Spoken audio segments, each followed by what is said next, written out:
सहनाववतु सहनौ भुनक्तु सह वीर्यं करवावहै तेजस्विनावधीतमस्तु मा विद्विषावहै। ओम शांति शांति शांति। महाभारत अध्ययन के इस प्रसंग में आप सभी का बहुत बहुत स्वागत है।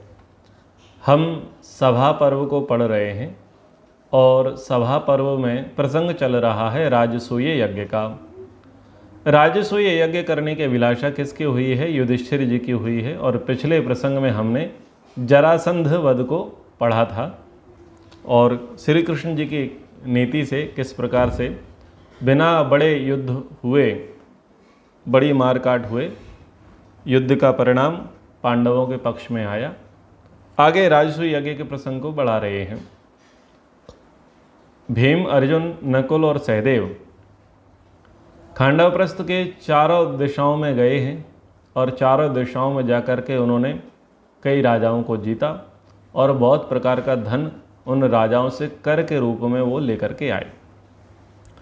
जब पर्याप्त धन उनके पास उपस्थित हो गया, इतना उपस्थित हो गया कि अगर वो दोनों हाथ से लुटाते चले जाएं तो लोगों की झोलियां भर जाएंगी, परंतु राजकोष खाली नहीं होगा। इतना धन उन्होंने पर्याप्त मात्रा में जुटा लिया।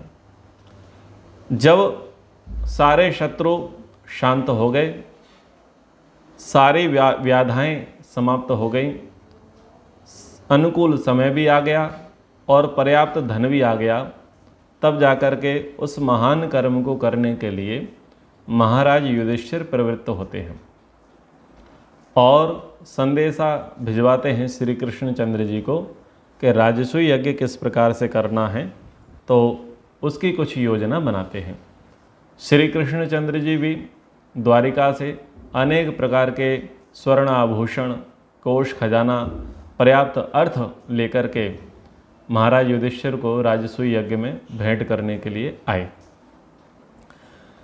श्री कृष्ण चंद्र जी के जीवन वृत्त के विषय में कई लोग पूछते हैं कि कहाँ मिलेगा, किस प्रकार से मिलेगा। श्री कृष्ण चंद्र जी ने स्वयं के विषय में कि मैं कैसा हूँ, ऐसी बातें उन्होंने बहुत कम कही हैं। पर श्री कृष्ण चंद्र जी क्या थे, ऐसा तो विरोधियों ने कहा है या उनके पक्षधर लोगों ने कहा है। शिशुपाल वध के प्रसंग में श्री कृष्ण चंद्र जी के विषय में पर्याप्त जानकारी मिलती है और महर्षि दयानंद सरस्वती जी ने भी भीष्म जी के वचनों को ही उद्धृत करते हुए श्री कृष्ण चंद्र जी को वेद वेदांगवित आदि आदि कहा।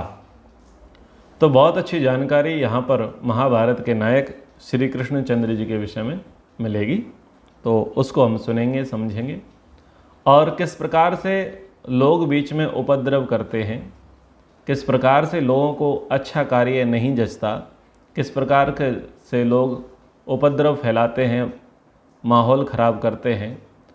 आप ये कहें, आज के समय में जो विरोधी पार्टियां हैं राजनीतिक क्षेत्र में, संसद में सत्र चलता है, लोकसभा में, राज्यसभा में सत्र चलते हैं और कुछ अच्छे कार्य को देख करके विपक्षियों को जिस प्रकार से वो आग लगती है, वो ऊधम करते हैं, कागज़ों को फेंकते हैं, कुर्सियों के ऊपर चढ़ते हैं, शोर मचाते हैं और फिर संसद से वॉकआउट करते हैं। ये सब के सब शिशुपाल के वंशज हैं, क्योंकि ये शिक्षा इनको शिशुपाल से ही मिली है। शिशुपाल भी ऐसा ही करता है कि वो राज्यसभा से वॉकआउट करता है। तो बहुत अच्छी चर्चाएं आपको यहाँ पर देखने को मिलेंगी।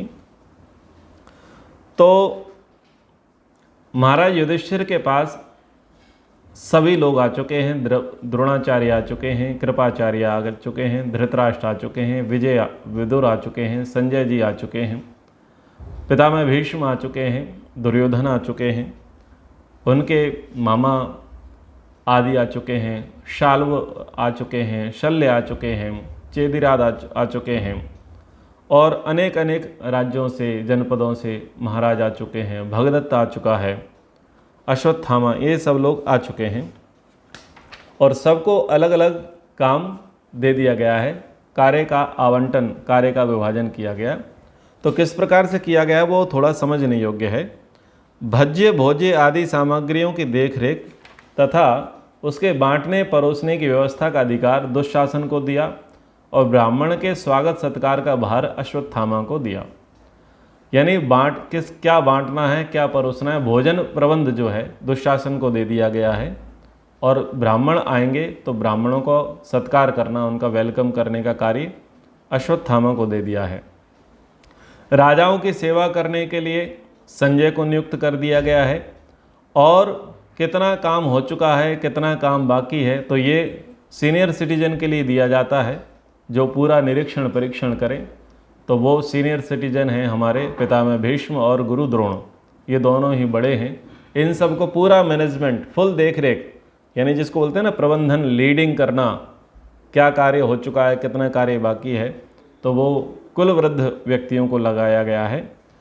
उत्तम वर्ण के सुवर्ण तथा रत्नों के रखने दक्षिणा देने का कार्य राजा युधिष्ठिर ने कृपाचार्य को दिया। कृपाचार्य को कहा कि आप अच्छे सच्चे रत्न आभूषण देखो और दक्षिणा देने का कार्य आप करें। ब्राह्मण जो दक्षिणा लेता है वो दक्षिणा देने का कार्य बहुत अच्छे से कर सकता है, क्योंकि उसे पता है कि ब्राह्मण की रुचि, ब्राह्मण की प्रसन्नता किस में है। जो लेना जानता है उसको अगर देने का कार्य दिया जाए तो बहुत अच्छे से देने का कार्य करता है, ये इससे पता चलता है। संपूर्ण धर्मों के ज्ञाता विदुर जी धन को व्यय करने के कार्य में नियुक्त किया गया, यानी अर्थ का जितना खर्च आएगा और कैसे लोगों को लेन देन करना है वो सारा कार्य विदुर जी को दे दिया। दुर्योधन को काम पर लगा दिया कि जो लोग राजा हैं, हमारे अधीन हो चुके हैं या जो हमें अच्छा मानते हैं, तो वो कुछ लेकर के आएंगे, उपहार लेकर के आएंगे, कर लेकर के आएंगे, टैक्स लेकर के आएंगे। उन सब के द्वारा जो भेंट मिलेगी उस भेंट को स्वीकार करने का कार्य दुर्योधन को सौंप दिया गया है। अच्छा, दुर्योधन के विषय में क्या कह दिया गया है भागवतकारों ने, कि दुर्योधन को कार्य दिया गया है पैसा बांटने का, धन देने का, उसको कार्य दे दिया है। और उसमें हेतु दिया कि दुर्योधन जो है दुर्मति है और वो चाहता है कि युधिष्ठिर का कोष खत्म हो जाए, लेकिन उसे ये नहीं पता था कि वो जितना धन देगा वो धन और बढ़ता चला जाएगा। तो ऐसी महिमा मंडन दुर्योधन के विषय में कर दी, और कथाकारों ने कह दिया कि दुर्योधन ने धन देने का कार्य शुरू किया, जबकि धन देने का कार्य नहीं किया। महाभारत के अनुसार उसने तो लेने का कार्य किया, क्योंकि वो व्यक्ति ऐसा था जो केवल लेना जानता है। तो जो केवल लेना जानता हो तो उसको यही काम दिया कि भाई ठीक है, तुम लेने का कार्य करो। और ब्राह्मणों के पांव धुलाने का कार्य, उनका मधुपर्क आदि, पाद्य, अर्घ्य आचमन आदि, इन सब कार्यों को किसको दे दिया गया है? श्री कृष्णचंद्र जी को दे दिया गया है। तो इसमें भी महिमा मंडन कर दिया जाता है कि किस प्रकार से, कि बोले ब्राह्मणों की झूठी पत्तल है, उस पत्तल को उठा करके और फेंकने का कार्य श्री कृष्णचंद्र जी को दे रखा है। तो ये सब महिमा मंडन है, अतिशयोक्तियाँ हैं, इस प्रकार का नहीं है कि झूठी पत्तल उठाओ और ये सारा कार्य करो। ब्राह्मणों का चरण सेवा, उनके पांव धोने का प्रसंग आया है, उसका कार्य श्री कृष्णचंद्र जी ने स्वीकार किया। ये बातें ये महत्वपूर्ण है, भले ही आपको पढ़ने में सुनने में सामान्य लगे, पर ये ऐसी चीज़ें जिस पर सबसे ज़्यादा चर्चाएं होती हैं, इसलिए मैंने इस प्रसंग को लिया। धर्मराज युधिष्ठिर को और उनकी सभा को देखने की इच्छा से आए हुए राजाओं में कोई भी ऐसा नहीं था जो 1000 स्वर्ण मुद्रा से कम चीज़ें लेकर के आया हो। ये सारे कार्य उसको दे, वो सब लोगों की स्थिति थी। राजाओं की स्थिति ये थी कि वो चाहते थे कि मैं इतना धन दूं कि मेरे ही धन से पूरा यज्ञ हो जाए और राजा मुझ पर अति प्रसन्न हो जावे। तो बढ़ चढ़ करके बहुत सारे राजाओं ने वहाँ पर धन दिया। अब सबको सत्कार करने की बारी आई, सब राजा आ गए, देश देशांतरों से राजा आ गए। बोले आ गए हैं तो भाई सबका सत्कार करो, और 6 लोग हैं जिनका सत्कार करना चाहिए। आचार्यम ऋत्विजम चैव संयुज्यम च युधिष्ठिर स्नातकम च प्रियम प्राहु षडग अर्घ्यार्हान नृपम तथा। आचार्य है, ऋत्विज है, संबंधी है, स्नातक है, प्रिय मित्र और राजा, इन 6 को अर्घ देकर पूजन योग्य बताया गया है। महाभारत में मनुस्मृति में 5 लोग सम्माननीय कहे गए हैं, जिनको अर्घ्य देना है या जिनको पहले रास्ता देना है या जिनको आसन देना है। वो 5 लोगों में किन किन की चर्चा आती है?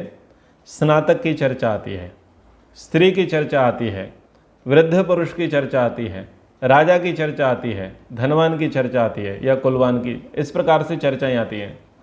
तो यहाँ पर 6 लोगों की चर्चा आई है। एक तो आचार्य हैं, दूसरे ऋत्विज हैं, तीसरे संबंधी हैं, चौथे स्नातक हैं, 5वें मित्र हैं और 6वें राजा हैं। तो बोले कि इन सब का हमको सत्कार करना है, और सत्कार करने का नियम ये है कि यदि कोई 1 वर्ष के पश्चात अपने यहाँ पधारे तो उन्हें अर्घ प्रदान करना चाहिए, उनकी पूजा करनी चाहिए। तो ये सब के सब हमारे यहाँ 1 वर्ष के बाद पधारे हैं। तो यानी जो हमारे घरों में आचार्य अतिथि आते हैं 6 महीने या वर्ष भर में आते हैं, तो वो भी क्या है? अर्घ देने योग्य होते हैं। 1 वर्ष पश्चात पधारें, वो अर्घ देने के योग्य होते हैं। राजा को बड़ा माने, आचार्य को बड़ा माने, ऋत्विज को बड़ा माने, संबंधी को, स्नातक को, मित्र को, किसको बड़ा माने? क्योंकि पहले एक बड़ा होगा इन 6 में, उसकी पहले पूजा होगी और उसकी पूजा के बाद फिर अन्य 5 का नंबर, फिर अन्य 5 के बाद अन्यों का नंबर आएगा। तो पहले एक बड़े का चयन करना पड़ता है। तो सब ने विचार किया कि भाई बड़ा कौन है। अब ये बड़ा कौन करेगा? ये बड़ा कौन है इसकी चर्चा सार्वजनिक नहीं होती। जो मैनेजमेंट कमेटी होती है वो मैनेजमेंट कमेटी विचार करती है कि बड़ा कौन। मैनेजमेंट कमेटी में कौन है? उसमें द्रोणाचार्य हैं, उसमें कृपाचार्य हैं, उसमें अश्वत्थामा हैं, उसमें पितामह भीष्म हैं, उसमें युधिष्ठिर हैं। ये सब लोग मैनेजमेंट कमेटी के यानी बड़े मुख्य लोग हैं, होस्ट है ना, तो होस्ट का काम है ये। तो इन सब ने देखा कि भाई मेरी दृष्टि में पितामह भीष्म को काम दिया गया। पितामह भीष्म जी ने कहा कि मेरी दृष्टि में मुझे श्री कृष्ण सर्वोत्तम दिखाई पड़ते हैं और वो सब राजाओं के बीच में सबसे अधिक तेजवान, सबसे अधिक बलवान और सबसे बड़े पराक्रम से वो ओतप्रोत हैं, दैदीप्यमान हैं। जैसे ग्रह नक्षत्रों में भुवन भास्कर भगवान सूर्य विराजमान हैं, ऐसे ही इन सब राजाओं में, सब ऋत्विजों में, सब आचार्यों में, सब संबंधियों में, सब मित्रों में सबसे अधिक जो शोभा को प्राप्त हो रहे हैं, या ये कहें कि सबकी शोभा बढ़ा रहे हैं, तो भगवान कृष्ण हैं। तो उनका हमें क्या करना चाहिए? बोले उनको हमें अर्घ देना चाहिए।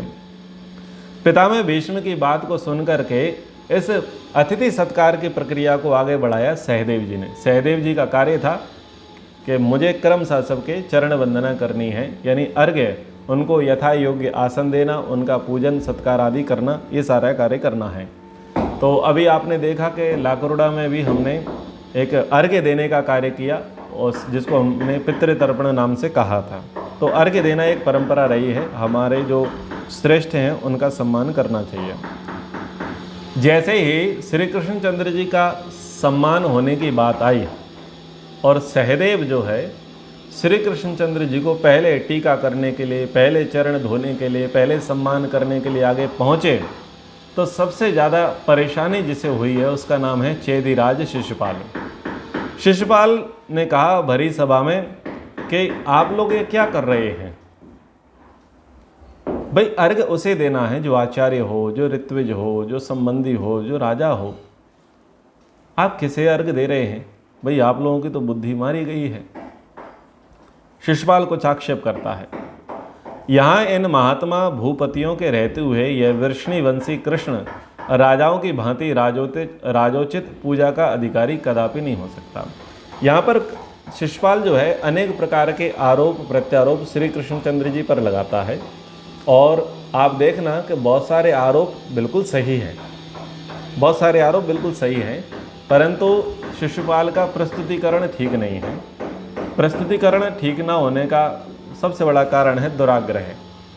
जब आपका किसी व्यक्ति के साथ पहले से द्वेष हो, पहले से अनबनी हो, उस व्यक्ति की बढ़ोतरी आप कभी देखना ना चाहो, ऐसे व्यक्ति की थोड़ी भी अगर प्रशंसा होवे तो आप तिल मिला जाओ, अब मर जाओ, जल खुल जाओ।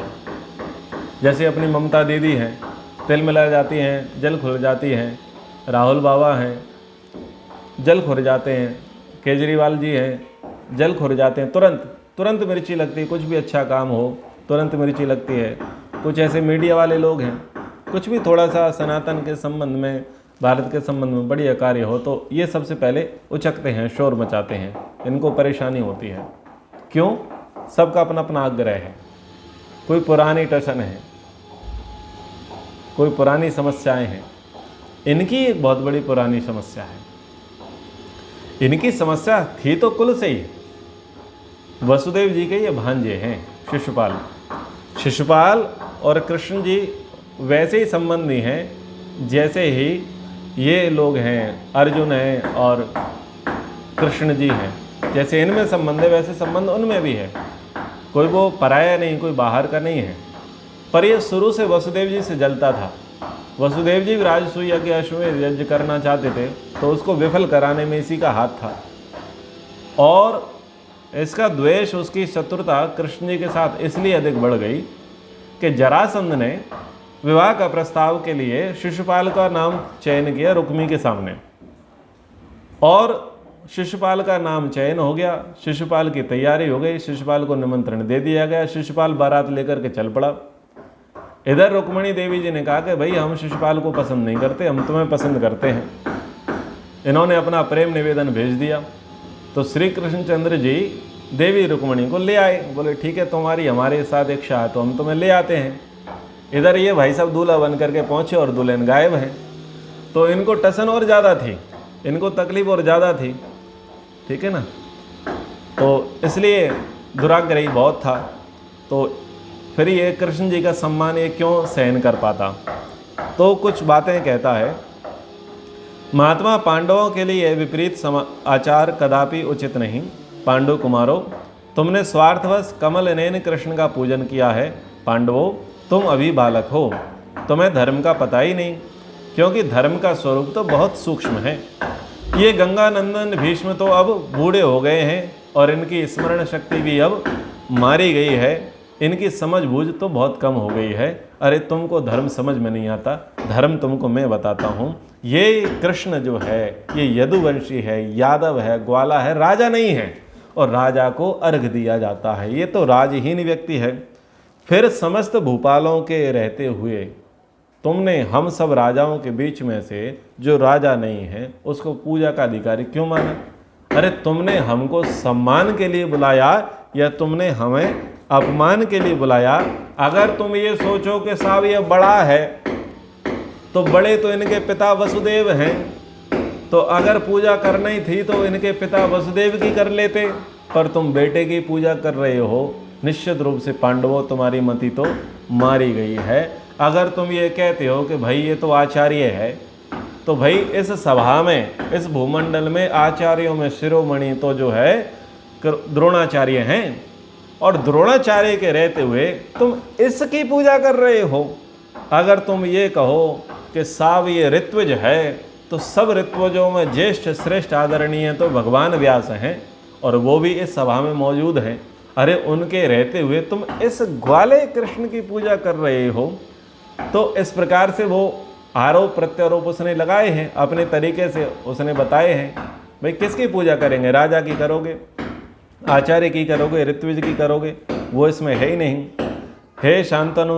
हे राजन, शांतनु नंदन भीष्म, राजाधिराज दुर्योधन, वीर अश्वत्थामा, भरतवंश के आचार्य कृप, दुर्धर्ष वीर भीष्मक, श्रेष्ठ धनुर्धर एकलव्य तथा मद्रराज शल्य के रहते तुमने कृष्ण की पूजा कैसे की?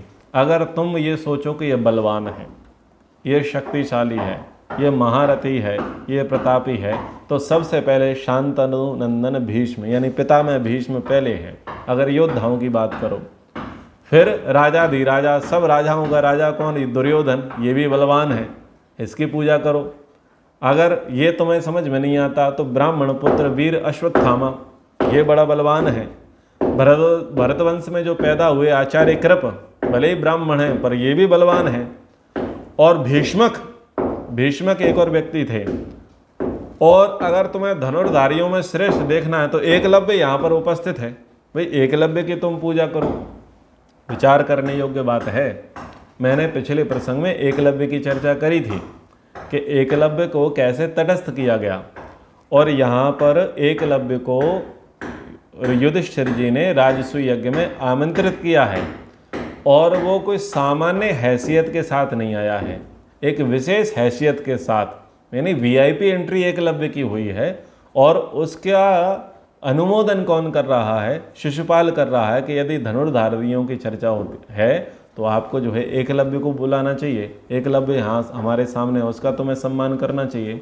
तो एकलव्य वहाँ साधारण नहीं है, और एकलव्य को वो कह रहा है सम्मान के लिए, तो एकलव्य को क्षत्रिय माना जाएगा या ब्राह्मण माना जाएगा? शूद्र तो एकलव्य को माना ही नहीं जाएगा, क्योंकि यहाँ तो चर्चा क्षत्रिय और ब्राह्मणों की हो रही है, धनवान की चर्चा नहीं है, शूद्र की चर्चा नहीं है। तो एकलव्य को यहाँ क्षत्रिय माना गया है, क्षत्रिय व्यक्ति माना गया है, इसलिए तो उसकी चर्चा इन्होंने की है शिशुपाल ने। तो ये बात भी ध्यान देने योग्य है।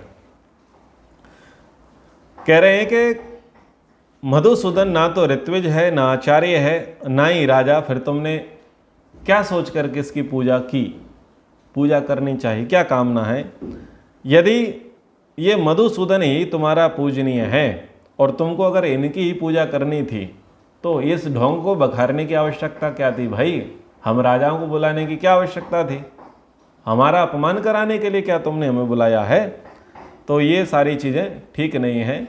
और युधिष्ठिर तुम भ्रम में मत रहो, तुम ये मत सोचो कि हम तुम्हें टैक्स दे रहे हैं, कर दे रहे हैं तो हम तुमसे दब गए हैं।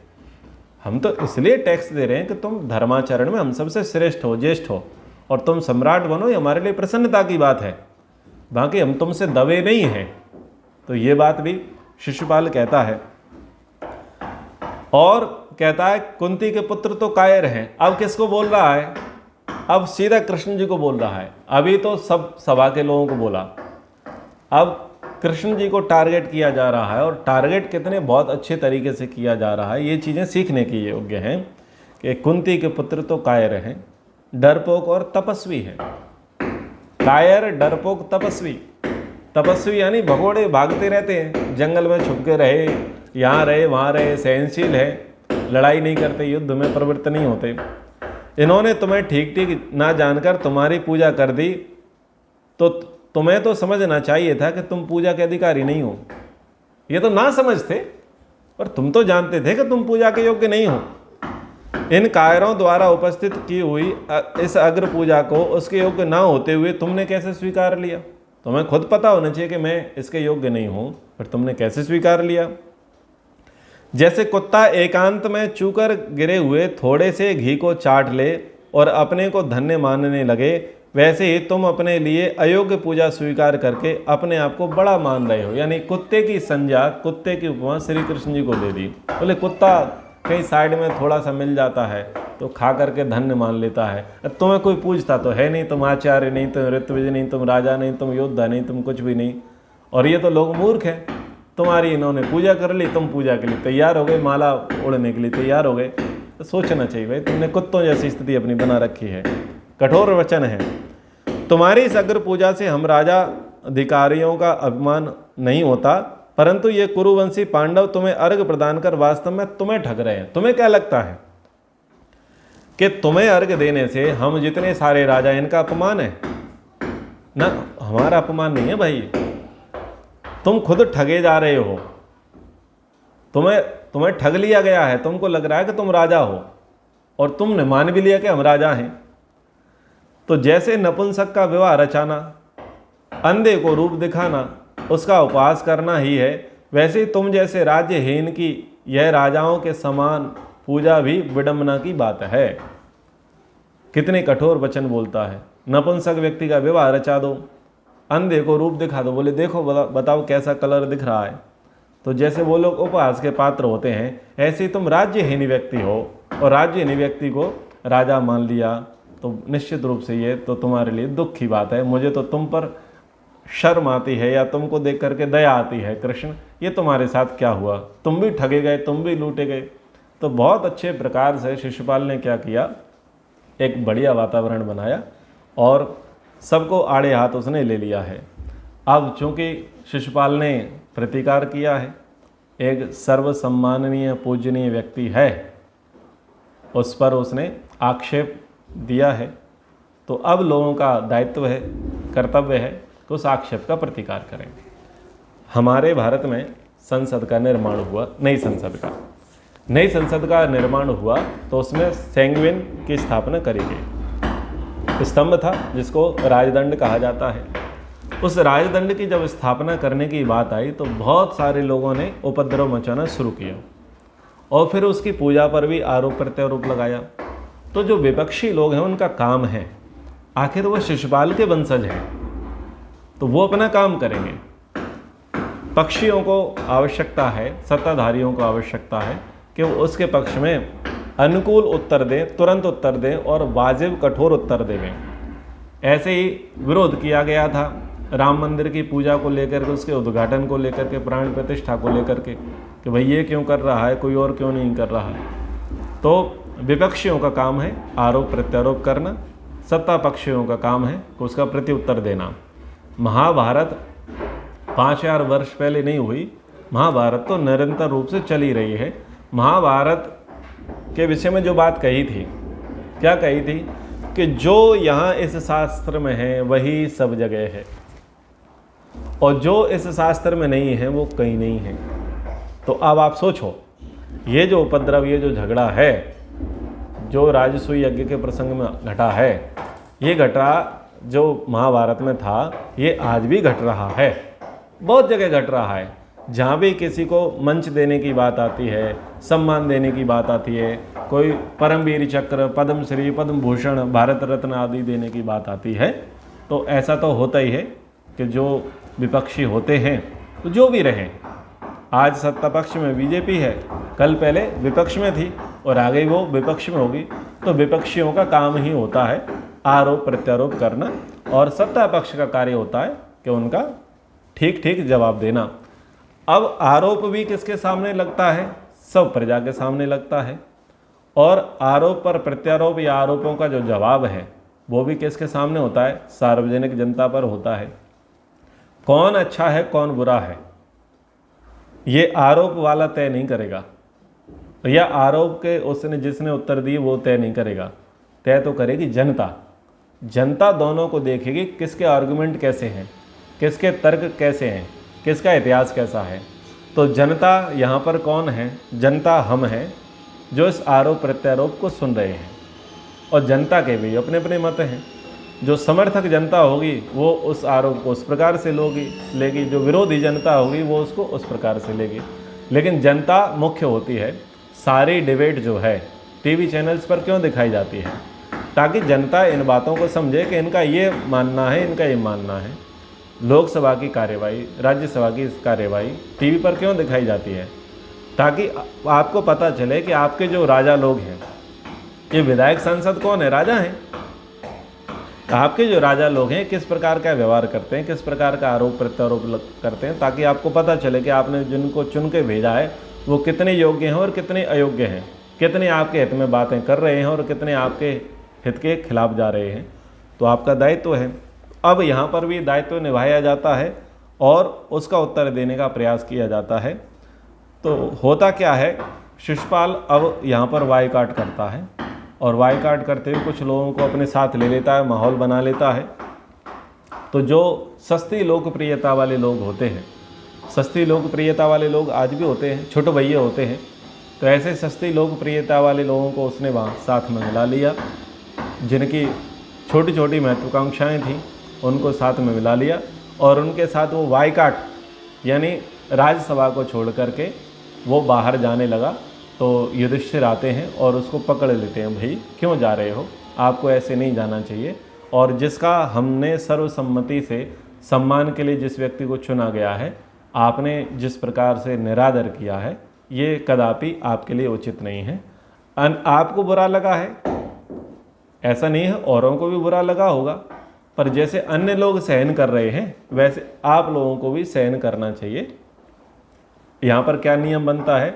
सब मनुष्यों को सामाजिक सर्वहितकारी नियम पालने में परतंत्र रहना चाहिए। प्रत्येक हितकारी नियम में सब स्वतंत्र रहें। ठीक है, तुमको कृष्ण पसंद नहीं है, पर इसका ये मतलब थोड़ी है कि किसी को भी पसंद ना हो। कुछ लोग और भी होंगे तुम्हारे साथ वाले, तो अगर वो सहन कर रहे हैं तो तुम भी सहन कर लो। पर तुम तो भाई हमारे अतिथि हो, हमारे बुलाए हुए हो, तो कम से कम आप इसका मान तो रखो, आप रहो तो सही यहाँ पर। इस प्रकार से चर्चाएं करते हैं।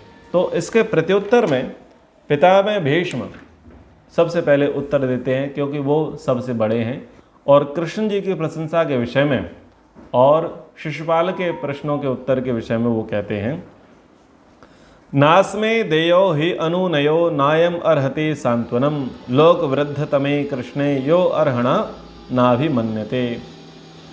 पितामह भीष्म दूर से अपने सिंहासन से आवाज लगाते हुए युधिष्ठिर से कहते हैं कि धर्मराज, इस समय श्री कृष्ण ही संपूर्ण जगत में सबसे बढ़कर गए हैं। वे ही परम पूज्य व्यक्ति हैं। जो व्यक्ति उनकी अग्र पूजा स्वीकार करना नहीं चाहता, उसका अनुनय विनय तुमको नहीं करना चाहिए। ये व्यक्ति सांत्वना देने के योग्य भी नहीं है। क्षत्रिय क्षत्रियम जित्वा रणे रण कृताम वरः यो मुंचेति वशे कृत्वा गुरुर्भवति तस्य सह। अब जो आक्षेप लगाए थे कि भाई ये आचार्य नहीं, ये ऋत्विज नहीं, ये गुरु नहीं, ये राजा नहीं, तो उन आक्षेपों का प्रतिकार पितामह भीष्म करते हैं। यानी जो गृह मंत्री होता है, जो रक्षा मंत्री होता है, जो बड़ा व्यक्ति होता है, उस बड़े व्यक्ति को बड़े बड़े आरोपों का उत्तर देने के लिए आना होता है। ये नियम है।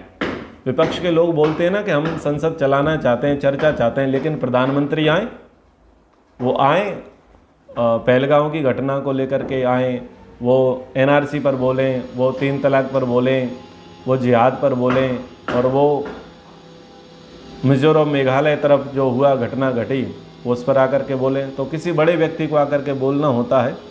तो बड़ा व्यक्ति यहाँ पर आया है, और बड़ा व्यक्ति कौन है? पितामह भीष्म। वो कह रहे हैं, क्षत्रिया क्षत्रियम जित्वा रणे रण कृताम वरः। योद्धाओं में श्रेष्ठ जो क्षत्रिय, जिस क्षत्रिय को युद्ध में जीतकर अपने वश में करके छोड़ देता है, वह सब पराजित क्षत्रियों के लिए गुरु के तुल्य होता है। दूसरी, राजाओं के इस समूह में एक भी भूपाल ऐसा दिखाई नहीं देता जो युद्ध में देवकी नंदन श्री कृष्ण के तेज से परास्त न हुआ हो। 2 श्लोक हैं श्री कृष्ण चंद्र जी की प्रशंसा में। और क्या प्रशंसा करी गई है कि क्षत्रियों का एक नियम होता है, जो क्षत्रिय दूसरे क्षत्रिय से युद्ध करे और क्षत्रिय को पराजित कर दे, परास्त कर दे, और पराजित क्षत्रिय ये कहे कि त्राहि माम, मैं आपके शरणागत हूँ, मुझे छोड़ दो, तो एक तो जो अभयदान कर दे और दूसरा हरा करके छोड़ दे, तो ऐसा व्यक्ति जो है उसके लिए गुरु के समान होता है, क्योंकि उसने अभयदान दिया है, प्राण रक्षा करी है। यहाँ पर एक भी राजा ऐसा नहीं है जो श्री कृष्णचंद्र जी के तेज से प्रभावित ना हुआ हो और परास्त ना हुआ हो। इसका मतलब क्या है? इसका अर्थ ये है कि बहुत सारे राजा तो कृष्ण जी से इसमें हार चुके हैं, और बहुत सारे राजाओं ने कृष्ण की विजयों को सुना है, उनके प्रभाव को सुना है, उनके पराक्रम को सुना है, उनकी युद्ध नीति को सुना है, और उससे वो पराजित हो चुके हैं। वो हिम्मत नहीं भरते कि हम जाकर के कभी भविष्य में कृष्ण से लड़ें। तो सब के सब प्रत्यक्ष और अप्रत्यक्ष रूप से कृष्ण के पराक्रम को भली भांति जानते हैं, और राजाओं में ये सब श्रेष्ठ हैं, भले ये राजा नहीं है।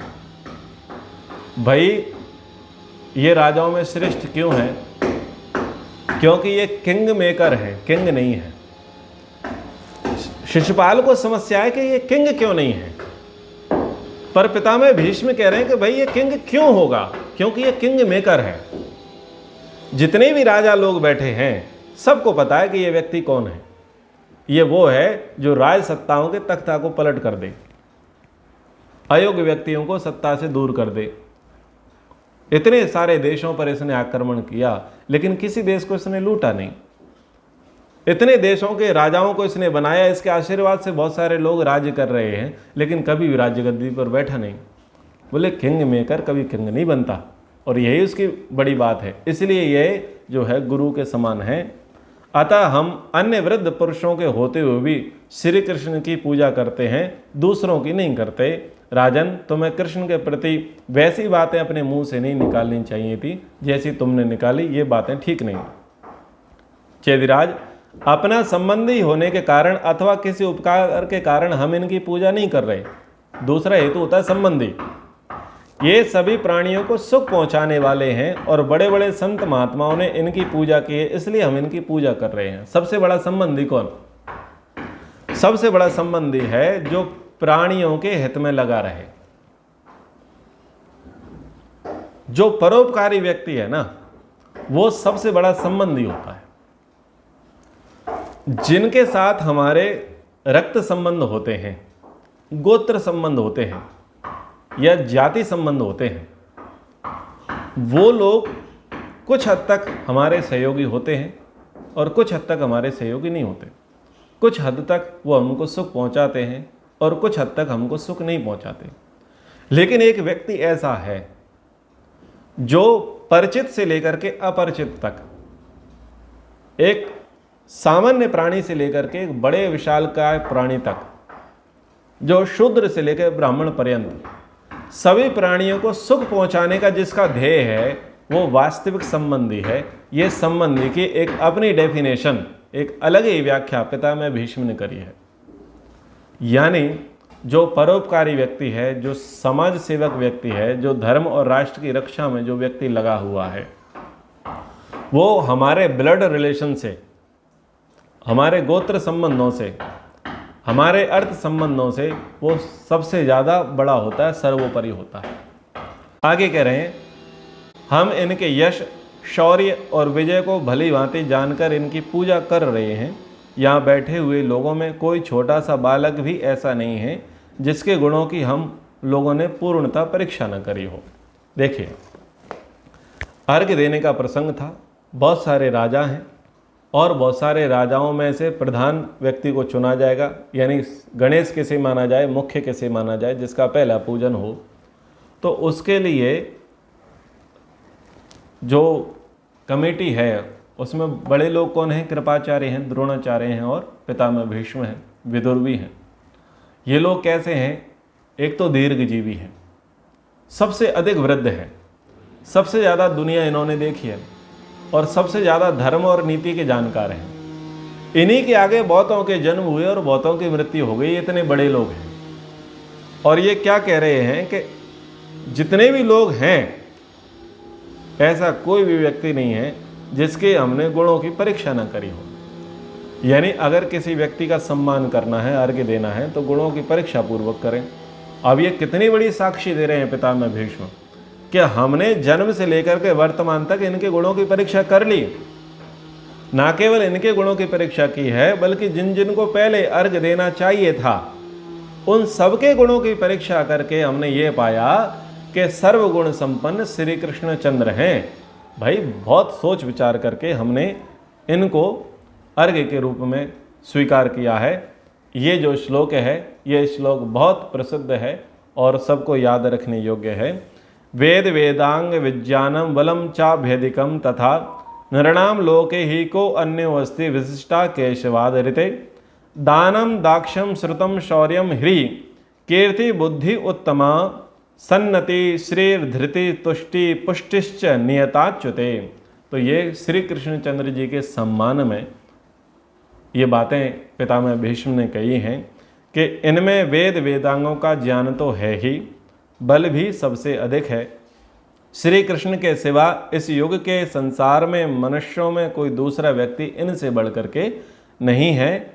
ये दान में, दक्षता में, शास्त्र के ज्ञान में, शौर्य में, आत्मलज्जा में, कीर्ति में, उत्तम बुद्धि में, विनय, श्री, धृति, तुष्टि और पुष्टि, इन सभी गुणों में ये नित्य सदा विद्यमान रहने वाले व्यक्ति हैं। तो इतनी बड़ी प्रशंसा, या ये कहें कि उनके यथार्थ गुणों को पितामह भीष्म ने कहा, सबसे पहले कहा कि वे वेद वेदांगवित हैं। उन्होंने संपूर्ण धर्मशास्त्रों का, वेदादि शास्त्रों का अध्ययन किया है, बल्कि भी इनके अंदर अधिकता है। और इस युग में, यानी वर्तमान युग में, पूरे भूमंडल में इनसे बड़ा व्यक्ति कोई नहीं। बोले किस में बड़ा नहीं? बोले दान में ये बड़े हैं, दक्षता में ये बड़े हैं, शास्त्र के ज्ञान में ये बड़े हैं, शौर्य, पराक्रम, उत्साह में ये बड़े हैं। आत्मलज्जा यानी सरल निरभिमानिता में यही सबसे बड़े हैं। इनसे बड़ा सरल, इनसे बड़ा निरभिमानी, इनसे बड़ा झुक करके चलने वाला विनम्र व्यक्ति, या आत्मलज्जा जिसे कहा जाता है, वो कोई नहीं है। आत्मलज्जा के और बड़े भाव हैं। एक छोटा सा भाव बताता हूँ, उदाहरण देने का प्रयास करता हूँ। आप किसी के पास जाते हैं और मान लीजिए कोई वस्तु 20 रुपए की है और वो व्यक्ति को आप लेन देन करते हैं और 2 रुपये आपके पास एक्स्ट्रा आ जाते हैं और 2 रुपये लेकर के आपको लगता है यार 2 रुपये ये मेरे हिस्से के नहीं है। ये है आत्मलज्जा। ये गलत हो गया। ये है आत्मलज्जा। जो बहुत सजग है, बहुत सावधान है, उसको आत्मलज्जाशील कहा जाता है। जो छोटे से दोष को, छोटी सी त्रुटि को समझ जाता है कि ये मैंने गलत कर दिया या ये मुझसे गलत हो जाएगा, जो इतना सजग, इतना सावधान है, उसको हम आत्मलज्जावान कहेंगे। कीर्ति यानी इनका जो यश है वो सब जगह फैला हुआ है। उत्तम बुद्धि यानी ये प्रखर बुद्धि के हैं, दूरदर्शिता वाले हैं, विनय से संपन्न हैं, श्री से संपन्न हैं। श्री हम आचमन करते हैं, ओम सत्यम यशः श्रीर्मयी श्री ही श्रयतांग स्वाहा। तो श्री जो होता है, एक होता है धनपति और दूसरा होता है श्रीपति।